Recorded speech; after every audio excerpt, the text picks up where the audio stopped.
All right. Well, welcome to another episode of Comic Book Squares. This one, we're going to be talking to a comic book creator. My name's Shane. I'm Paul. I'm Ben. And I'm Mike. Let's get this show started.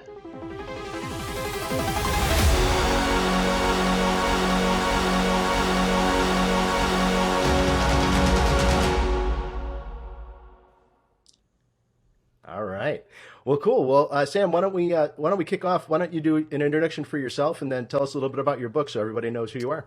Absolutely. So my name is Sam Willis. I am from Worcester, Massachusetts. I am one of the co-creators on Raze Comics.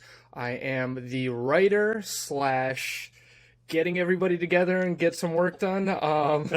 And I actually just recently joined somewhat of the drawing side of things. So I've been kind of working on that side. So I'm kind of a little bit of everything, doing all the socials and all that too. So, Wow. Yeah. That's awesome. Excellent. That's so great to hear. Yeah. Absolutely. I'm really proud of you, man. I mean, it's a lot of work to take on, and people don't realize how much work and effort goes into producing a book and getting it out there for the world to see. So, man, I all kinds of props to you. And absolutely. Thank you. I'm happy for you, and it's awesome. I can't take all the credit. I will say there's a lot of people behind the scenes that are working on this. I may be the face right now, whether it be ugly or beautiful, but there are definitely a lot of people behind the scenes. So I definitely give all the credit to all the people who have worked on our book with us. Of course. Yeah, of course. Well, I think it might be good to do like a kind of like an elevator pitch of your book so people know what it's about and what to expect when they dive in. So I said it early on Twitter today, so it's kind of the only way I could phrase it up into a sentence, but it's kind of like The Boys meets I Am Legend. So if you can imagine crude humor and like really good writing for characters and diving deeper into these characters, and then you have the whole, I wouldn't say zombies, but I would say zombie lore. We're trying to reinvent the zombie genre in a way. But yeah, that's kind of how I would phrase up Raze in like a sentence. Beautiful. That's right there. Right? I'm in there with you. I just hit the 7th floor. Yeah, right? I don't know what's there, but we'll get there. Yeah, absolutely. Hey, Very cool. So Sam, how did you get started in doing comic books? Like what got you into it? How did you get started with this? Okay, so I've always been like a Marvel fan, and I've always been a DC fan too, so no shade at DC or Marvel, but I've always been a fan of writing stories. I've been doing it since I was a kid, like just when I was in class, just drawing up stories, writing up stories. Always was a fan of the horror genre, always. And I mean, this story was really, I was going to school for video game design, and I didn't get into the program I wanted to, but we've had planned this story because when I was in middle school, I told my co-creator, and I'm like, one day we're going to walk into an office and they're going to be throwing money at us. So we got to write down these ideas. And so we pretty much like built it from the ground up. We really tried to explore the world, how these characters tick, what makes them tick, what horror elements we were gonna put in. And so I actually dropped out of college and I was like, this story's too good. We got to put it in a different medium. And we're like, okay, what can we do? Like graphic novel, great. We can do it in like 4 books. Didn't work out. Our one of our artists bailed 10 pages in. We're like, okay, maybe not a graphic novel. Or like, let's do comic books. And then what you guys see now is we have 4 issues out, but that took us 2.5 years to get to the point we're at now. So it took a lot of hard work. It took a lot of retries. Because I will honestly say we had to redo issue 1 about 4 different times. And we completed a full issue 1, and we're like, this sucks. And so we threw it away, and we started all over again. So yeah, that's pretty much the story of how we got into the comic book genre. Definitely more work than we thought. Yeah, you could be honest with yourself and be like, Yeah, we're like, this is weird. This is like cyberpunk, and it's supposed to be zombies. What are we doing? You know what? Yeah, Honestly, I got to give you credit. I mean, how many creators would probably fall in love with what they were doing and just keep pushing? But you guys were self-critical, and I mean, that's the hardest thing to do, is to have that introspection and say, Right. If this thing ain't exactly what we want, we're not throwing it out there. Exactly. And that's kind of That's like pretty what you awesome. see in issue 1, which we kind of are really still hesitant because issue 1 isn't perfect to us, but if anyone reads issue 1, we really we're a fan of all the origin stories for superheroes, but no origin story. Throw them into the mess. Introduce them to the rules of this world. And we wanted it to almost be like we were looking for that shock factor on issue 1 because we can bring that shock factor every time, but we want to show you the shock and then we want you to get interested in these characters. And that's kind of what we built from issue 1 leading to 4. Yeah. So along with that, Sam, I guess was there some point where you're just like, we got to pull the trigger? Like, what led up to creating, the story that you're trying to tell and perfect? It's a lot of watching things that didn't work, and it's watching a lot of things that did work too. It was kind of we always had this mindset is. I believe the horror genre is one of the most interesting genres out there because you have so many people who are they're giving you the horror, but they're not giving you a story. They're giving you something that is so cool, but then you have Michelle screaming her head off every scene that she's in, and it's like, what are we... It's actually it's Becky. Oh, sorry, my bad. But it was Becky or Tiffany. It was that moment of we could tell a really cool story, and I consider Raze horror, but I also don't just consider horror. I consider that it will have horror, it will have action, it will have drama, it will have love. It has all those things where I feel kind of cliche, but an umbrella that comes in, okay? But Sure. That's kind of how I feel for Raze. It is this, it's not this one note, I would say. Right. Yeah. Yeah. That's one thing I liked because I read through the first couple and a couple of issues, and I liked how you were bringing in these characters and quickly brought us into a group that looks like you're going to follow for a bit, and with it, like you said, establishing some of the rules and you could tell just even from the artwork that they're zombies, but they're not quite. So I really liked that. So we call them infected. And that's what we're trying to coin the phrase. Nice. Because we the idea actually came from seeing a bunch of different zombie genres, which I love, but it was kind of we have a human, we have a zombie. Let's do that thing in the middle. No one's ever talked about that thing in the middle, so let's do that and let's make it really interesting. Yeah. Yeah. That's so great. Yeah, cool. Yeah, it's great. I mean, you've got some stuff on your Twitter site, and you guys are really getting going. You talked a little bit about what came before, right? Where you guys went through the process and you didn't like it. Mm-hmm. Was there anything that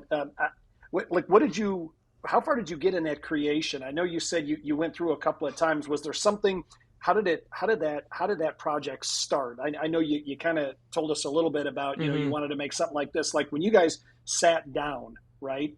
How did you decide who was going to do what, and how did that get put together? I'm just interested in the process. So it literally the beautiful thing about this, and hopefully one day when I create my own publisher, because I love the indie genre and I think we're totally no limelight on us and has the most interesting stories that I've ever read or seen, it started from one question, which was what if? And that kind of sent us down a tunnel, years and years and planning and kind of just at every moment just kind of questioning, why are we doing this? Because anytime I get on these Twitter spaces, I always try to incorporate, when anyone asks for advice when you're doing a story, it's you got to ask yourself the question, why? Why are you doing this?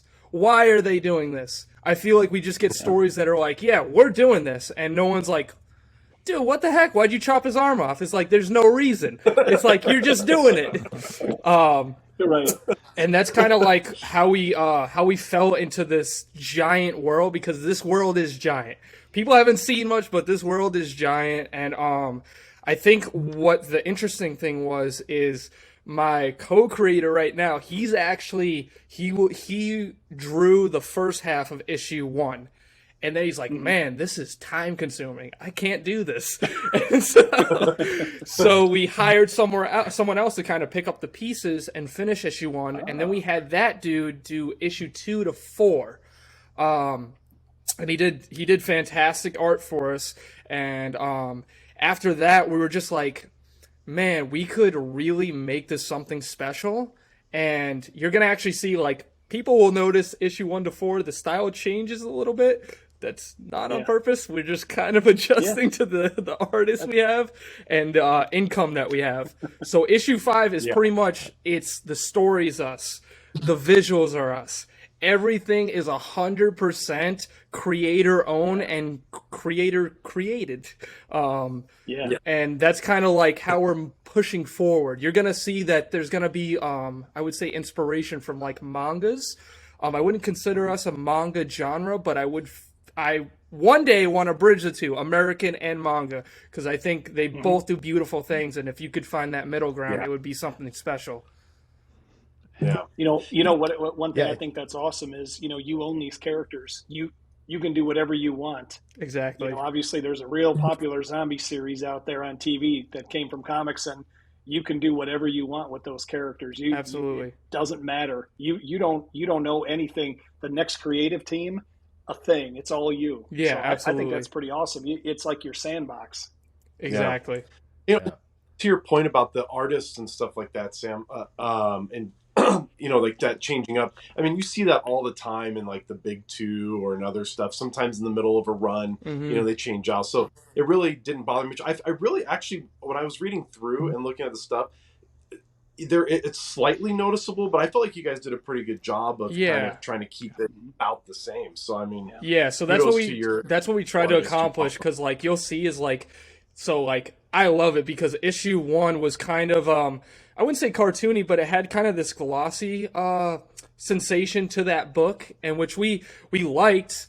We had no problem with it, but you're going to see as we go forward, we want this hyper realistic, as close to realistic as we possibly can. And there's going to be some, I think, I wouldn't say cartoony, but almost that feeling element of it. But the best thing is issue 4. Like, Trey went in and we had basic line art, and he went in and he made it dark. He made, like, one of my favorite pages is seeing the natural light coming in from the windows, the flashlight in your face, and you're seeing the rings of light around the character. We're trying to take everything as it is and make it super realistic so it feels like you're there every second. Nice. Super cool. Nice. Well, one thing I really thought was interesting, you brought up the concept of manga, and it's interesting you said that, because that's the same feeling I got when I was looking at your book. And one thing I wanted to ask you about was, I noticed in when you're listing the artists that you had a storyboard artist, a concept artist, and then you had what were they called? Line artists, and you had a bunch of different ones listed. Can you tell me a little bit about that and why that? Got so issue 1 was kind of like it was a mess. I'll be honest, it was a complete mess. So Trey, like I told you, Trey did the first half. We the page you see in issue 1 where it shows all those names and all the people that have created, that's actually people who have worked on Raze before it was even a comic. So like one of the names, Sam McDonald, he did a lot of the concept art of the original, like how the characters would look, pencil to paper. We wanted to give thanks to everyone who like brought this in, because issue 1 to us was special. It was like, this is our start in the industry, and we got to give thanks to everyone who helped us along the way. So like, there's like an artist that comes in for 2 pages, so we listed their name. We have Ivan Lugamer, who just kills it on covers every time. We have Montes, who was the secondary artist who kind of finished the back half. We also have my girlfriend in there who kind of helped us out with issue 1, as well as far as one thing people don't know is Raze is based off of real places. We physically have gone to these places, taken photos, and incorporated that into the world. Oh, wow. So one day we're hoping that people will kind of draw a map and go to all these locations and kind of do the Raze trail. Yeah. Map it out. Yeah. Follow the crew as they're on their exactly. Like Bear Mountain Bridge, that is a real location. If you take panel 1 or you take page 1 and you Google it, it is exactly how you see it in the comic. That's cool. Which is like pretty cool, you know. But we want to give thanks to everybody. It was a long, long journey of getting issue 1 out. Yeah, that's awesome. And I think that's really cool that you're giving respect to all those people that put their time in. And I think it's important to really point out how much work and effort goes into a project like this. People see it on the stands and they think, oh, it's just a comic book. A couple of people made. No, these things can take a long time, and a lot of different people have to contribute to get something completed. So kudos to you guys for getting it done and getting it out there. And it's super impressive. Super impressive. Speaking of the crew, I saw, was that your brother's name on the storyboard? Oh yeah, he kills it. If you go to our Twitter page, he did the animation, which was literally okay. So let me just tell the story real quick because it's hilarious. So we're like, the whole point of this year was to like have more like features on social platforms, like get out there, throw out some really creative ideas, but try to follow these trends to bring people in, because obviously, like, you can't keep taking pictures of your books and be like, oh, that looks awesome. So we've been kind of like trying to go the funny route and trying to like bring people in. So we're getting ready to do like an animation trail, and I'm gonna go hire someone who can animate. And sickest thing, we have the whole storyboard and everything. Like, we wrote down like time points when the beat drops. Everything is planned to a T. Oh, nice. And I'm like talking to my little brother Ben, and I'm like, yeah, so I'm gonna go hire this animator. I think it's gonna be like $300. And I just say, because we're conversing, he's like, what do you mean? Why are you gonna pay $300? I'm like, because we need this animated. And he's like, dude, I'll do it. And I'm like, do you know how to animate? And he's like, no, but I can learn. And I'm like, okay, we'll find out. And like 2 months later, we have a full trailer, and I'm like, dude, don't get me wrong, it's not like CGI or anything like that. It's nothing crazy, but it gets the point across. It's the story trailer to me is like, if you go and watch it, it is all the ideas that you're going to see throughout this series kind of umbrellaed under the logo Raze. And that's what we wanted. And we wanted this horror vibe to it too. You know what I mean? So kudos to my brother on that. Yeah. Main question though, did your brother ask for the $300? There's certain information I can't say on camera.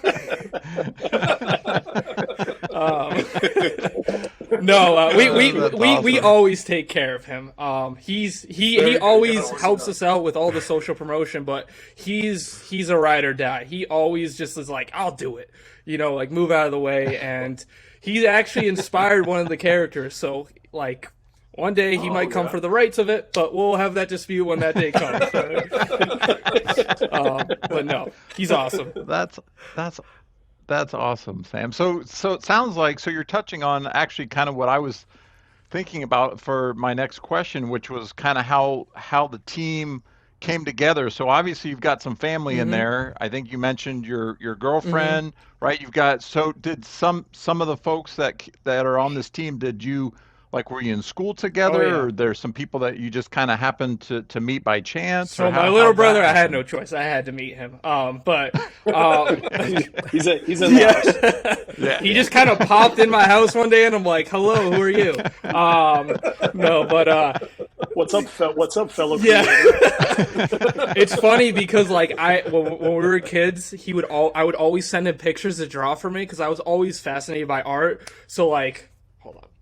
Real quick, this is like his first drawing ever that we did together. So that's like the Wolverine Venom, if you guys can see it.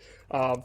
And then he was like 7 when he did that. So I always knew he was going to be an awesome artist. And I pretty much had to convince him for years to join Raze. I always knew that it could be this really big thing, and it was hard to bring him on, but we eventually brought him on, and now he does all the storyboards, and he does the social promotion, and he's invested in the story. He sees where we're going with it, so he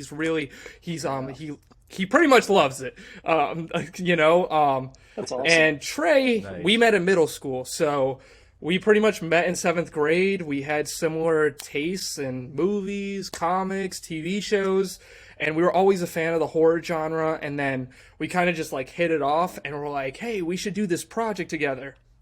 And just started writing things down. Ivan, I actually met, who was our cover artist.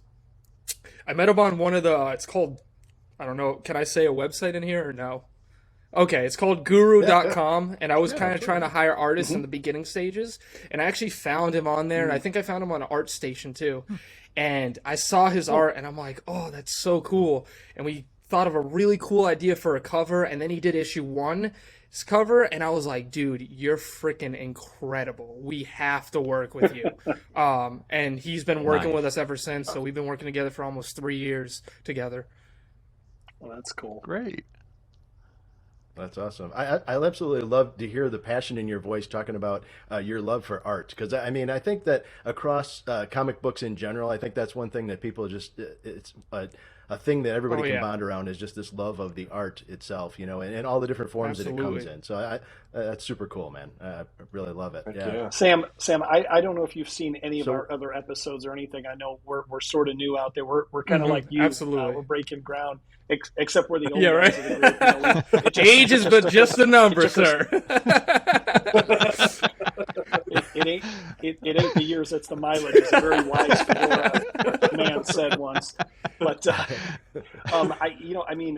I guess one thing that I would say is I really admire how quickly you guys have worked. You said a couple of years.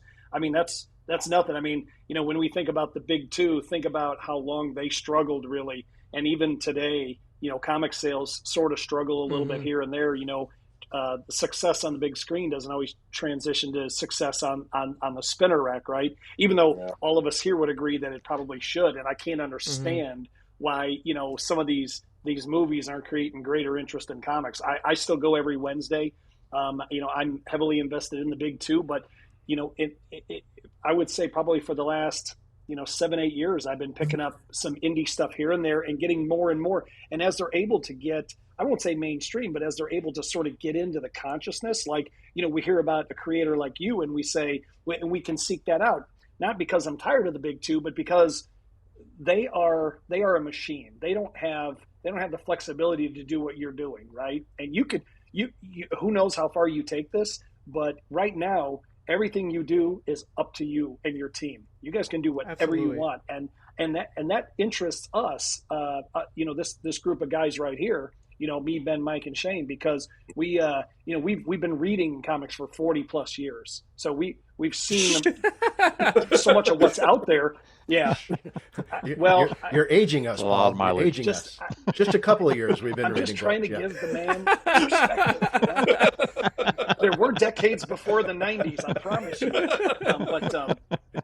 But and comics went through really tough times. So I really appreciate what you're doing, and I mean I really enjoy seeing what you guys are doing, just because it's just so different from everything that's out there, and So I really like what you're doing. I really appreciated looking at the projects that you guys put Absolutely, out there. thank you. We appreciate it. And I will tell you, is like, it is as far as we can go. And we've built this story for 10 plus years.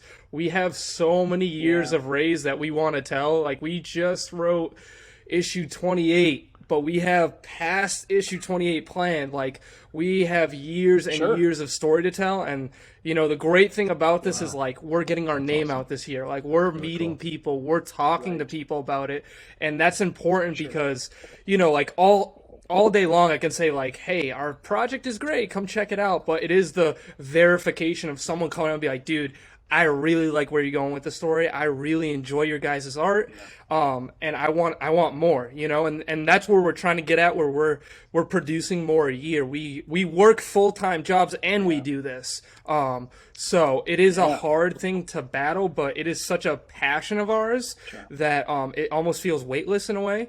It's kind of like going to relaxation, is just going into that universe and being just fully immersed in it. Yeah, That's awesome. that is awesome.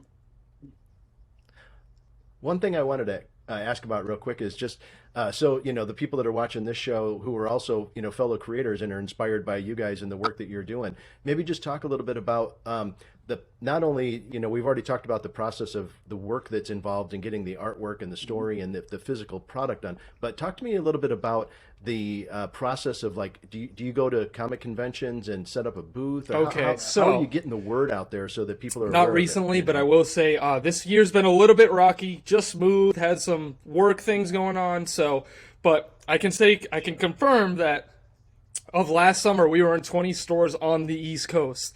That is possible, and I want to tell all the indie creators out. We have 4 issues out. Yeah. You go to these comic book stores with your first free issue. You give them issues. You build a relationship. When you see these going off the store, now you have leverage. You say, hey, I want I work on these. I work hard. Can we get some money for this? I'm not going to always be able to give it free. And usually some people listen, some people won't, but you got to try. You got to go out there physically and you got to talk to people.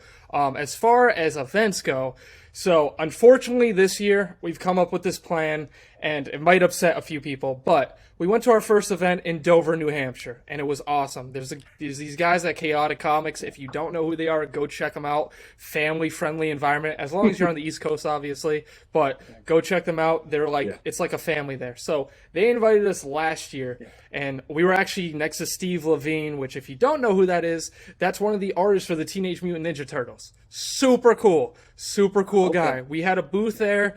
We're unprepared, didn't have a banner, had like issue 2 there. It was a struggle, but we got our footing eventually. But we went there, and then they invited us back, and we were there, and we got to meet everybody. We got to sign some issues. We just came out with one of, I think, the coolest posters ever that Raze has come out with, and it's the first, so it's the coolest ever. It's a collector's edition, exactly. And so we had that there. We had all 4 issues there, and we got to sign some people, talk to people. We went to Fan Expo last year, and I'm not throwing shade at them at all, but for me and my creator, it really wasn't our cup of tea. It almost felt like we were working in a mall, and we had to try and bring people into us, which I get. There's a lot of people there, and a lot of art, and a lot of great books there.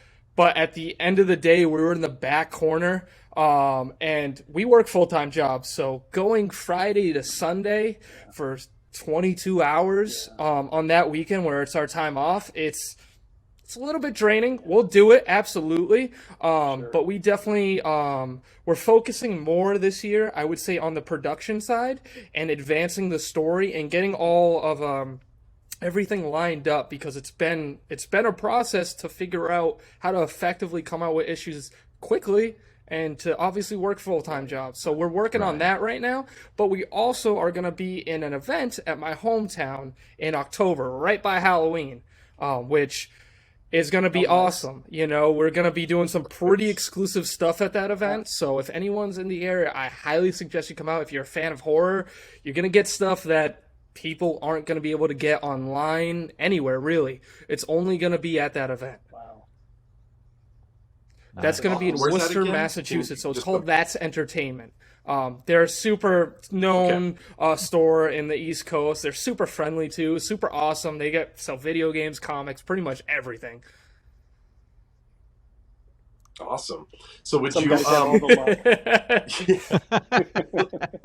to like encapsulate to kind of encapsulate everything you said, would you recommend to other creators kind of more doing a grassroots campaign, starting at your kind of local stores, getting stuff out there rather than trying to jump right into a Comic-Con? Yeah, I would honestly say if you can, because it's I think it's a little bit how can I phrase it? It's a little bit more positive and uplifting, I would say, because you know, all the creators, and I don't just speak for myself, all the indie creators or all the creators out there, we want to be seen, you know, and thousands of people walking by your table, and Comic-Con's a great way to get in traffic, but you got to learn on how to sum it up in a sentence, because people want to see everything there. You know, you gotta have something that's you know, gripping, that's gonna bring you in and be like, oh, that sounds interesting, you know.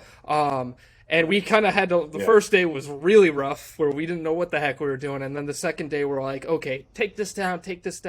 Let's figure out our log line. Let's bring people in, because if we can have a conversation with them, maybe we can lead them to interest, you know? And we were giving away issues for free there too, you know? So we were trying to already bring people in at that event as well. Yeah. Yeah, I that's another thing that, you know, is important for people to realize. You know, not only are you putting in all this time and you've got a full-time job and all the extra additional time it takes, but just the finances alone, to get this stuff out, and then you're giving away product in order to get people interested. It is a hard road. So that's exactly why we started this show, is we wanted to give a voice to independent creators like yourself, because it is so hard out there to get noticed. If you go on YouTube and do a search, there's 30 shows about Marvel and DC, not a single show that talks about indie. I'm excited to be here, man. I'm excited to talk Raze. I could talk it 8 days out of the week. It was. Oh, absolutely. We could feel the passion. Shane, for mind sure. if I ask one more question before we wrap up? Of course, yeah. noticed that at the beginning of each of the issues, it was dedicated to your mom. Can you tell us a little bit more about that? How? Because when I was like, oh, so this is going to be kind of a sweet Wrong. Murder. Okay, so this is not to pull on anyone's heartstrings, but since we created this and we did rough drafts, and that weren't good, my mom was always by my side and was always a supporter, and she always would listen. She would always hear these crazy storylines that we were trying to build up. She was my #1 supporter, and she was Trey's #1 supporter as well. Unfortunately, she passed away about 2 years ago before she could ever see issue 1. And I always go back to this quote, which I literally just heard this year, and it's a great way to sum it up, is grief is unexpressed love. And I think we would forget who these normal people are. Everyone knows who celebrities are, but anytime you pick up an issue of Raze from either 1 to 300, you're going to know her name. You're going to say her name, and that's going to make her live even further throughout our books. I love that. That's awesome. Thank you. I appreciate it. No worries. Dude, Yeah, for sure. Sorry for your loss, man. It's so awesome that you're honoring her and her support of your creative vision. I mean, you're going to keep honoring her. And I will say to indie creators out there, or even fans, is like, it only takes one person to be supportive for you to keep pushing forward. You can get 1,000 no's, but that one person in your corner saying, dude, this is awesome, just realize it's awesome and keep pushing, that's what's going to keep you going. And that's what I had in my corner, luckily, Yeah. For sure. Absolutely. Wow. Well, thank you, man. Yeah, Thanks it was for being, awesome, man. Actually, your very first interview on Comic Book Square, so it's that was fantastic. Absolutely. Really happy to have you on here, and good luck with everything. Hopefully, this show helps get it out there. And, I will say get the too, word just out to plug people, real quick, more we people got can a find it. really cool Kickstarter coming up, so you do not want to miss that. End of June, we're giving away. Yeah. The rewards that we're giving away are insane. I've seen a lot of Kickstarters, and I think people are going to love this. We're giving a lot, I think, for a little. And to be honest, we just want to bring in a community. We want to bring fans, and we want to bring that outreach to this project. So definitely check that out. We don't have a specific date, but it will be the end of June. I know that for a fact. But definitely check that out when it comes out. Yeah. Well, Sam, you definitely have 4 additional followers here, and we're going to do the best we can to get this out there, and hopefully we can. I mean, we're only 4 old guys, but we're going to do the best. Well, 3 old guys, but we're going to try to do our best. Hey, come on. It was a 50-50, Mike. It was a 50-50. I didn't make the cut. No, Sam. To our listeners and viewers, we'll put out the link to the Kickstarter on our social. As soon as Sam hands over to us, just take a look in the show notes or in the description of this video, and we'll have we the link appreciate to the it too, Kickstarter guys. there. I'll definitely let you guys know when it goes live. We should have our pre-launch page up though pretty shortly. So once that's up, I'll let you guys know, and definitely send it to the universe, and hopefully it brings in some people. That's right. That's right. We're going to put it on right? the interwebs for you. Very cool. Just make sure you know how to use that dial-up connection, okay?